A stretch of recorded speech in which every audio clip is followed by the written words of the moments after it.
Dying is an honor. The Kremlin authorities have been relaying this narrative to their population for years. Notable is the phrase of the Federation President Putin said in 2018 during a conference in Valdai about the likelihood of using nuclear weapons. Retribution is inevitable, that it will be destroyed. Why? And we are victims of aggression. And we, like martyrs, will go to heaven. The cult of death has acquired a new meaning in Russia since February 2022, when the Federation launched a full-scale war against Ukraine. Russian propaganda media, together with the Russian Orthodox Church, insist that death on the battlefield is the only worthy outcome for a real man, the solution to all problems and the meaning of life. Thus, Patriarch Kirill repeatedly in his sermons called on the military personnel of the Russian Federation not to be afraid to die.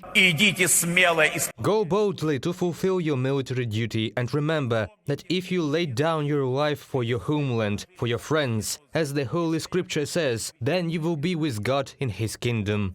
The Patriarch began to preach death with even greater enthusiasm with the beginning of mobilization. If in the performance of this duty a person dies, then they undoubtedly commit an act equivalent to a sacrifice. This sacrifice washes away all the sins that a person has committed. Calls for death have become the main theme of the Russian Orthodox Church. However, one of the main Russian adherents of the cult of death is the fascist publicist and Putin's consultant Alexander Dugin, experts note.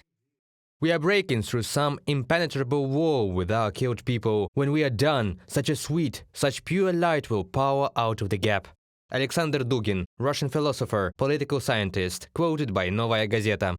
Promoting the cult of death among the population is one of the ways to convince the citizens of the Federation that dying at the front is normal. After all, today the modern Russian government has not yet developed any ideological goals.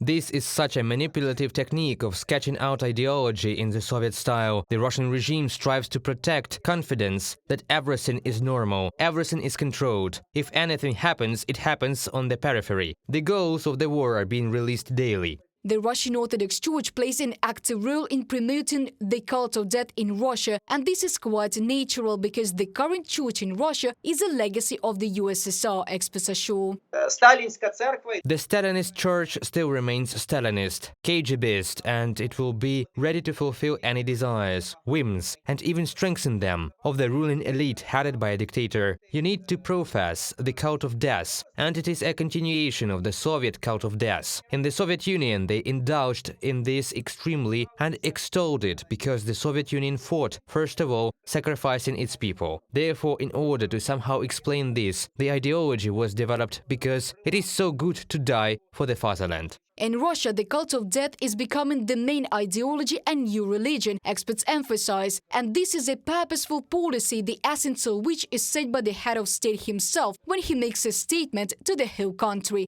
I quote, "The deep roots of our patriotism lie in the desire to die in front of as many people as possible." Reported by Diana Kolesnik, Yulia Granovska, UATV News.